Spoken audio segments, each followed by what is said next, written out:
Hello everyone, welcome to back my another new video.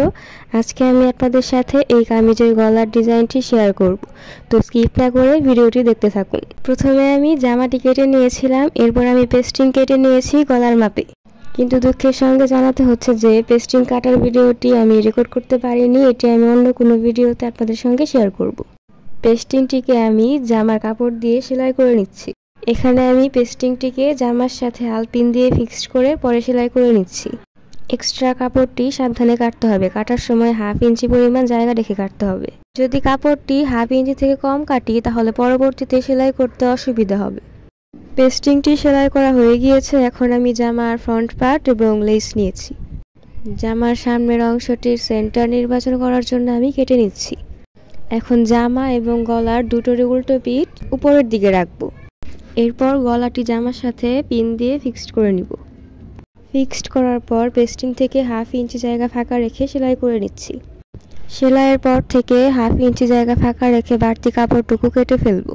কাটার পর যে extra কাপড়টি রয়ে গিয়েছে সেই কাপড়টিকে ছোট করে কাট করে নিতে হবে, কারণ কাট না করলে যখন আমি গলাটি উল্টিয়ে ভাঁজ করব তখন ফিনিশিং ভালো হবে না। যে পিনগুলোতে ফিক্সড করেছিলাম পিনগুলো খুলে এখন আমি জামাটা উল্টিয়ে ভাঁজ করে নিচ্ছি সোজার দিকে। তো দেখতে পাচ্ছেন জামাটার গলা কেমনভাবে ফিক্সড করছি আমি নখ দিয়ে।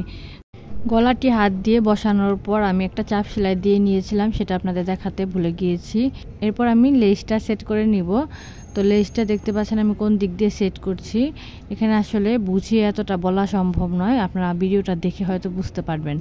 আর লেসটা সেট করার সময় আপনাকে একটা জিনিস খেয়াল রাখতে হবে, যে এই যে কর্নারগুলো আছে সেই কর্নারগুলোতে আপনার একটু ভাঁজ করে দিতে হবে কুচির মতো করে, নয়তো বা লেসটাতে টান পড়বে এবং পরবর্তীতে গলাটা কুঁচকিয়ে যাবে। আপনারা কিন্তু হ্যান্ড প্রিন্টিং, ব্লক বাটিকের যাবতীয় সকল কিছু আমার পেজে পেয়ে যাবেন। এছাড়াও লিপ্পান আর্টের ক্যানভাস, তারপর MDF বোর্ড, মিরর, গ্লু সব কিছুই আমার পেজে পাবেন। চাইলে আপনারা এগুলো আমার পেজ থেকে পারচেস করতে পারেন। আর আমি আমার পেজের রং দিয়ে আমার পেজের যাবতীয় যত কাজ আছে সেগুলো করে থাকি। দেখতে পাচ্ছেন আমার কিন্তু গলায় লেস লাগানো হয়ে গিয়েছে। এখন আমি এক্সট্রা কাপড় নিয়েছি সুবোতাম লাগানোর জন্য।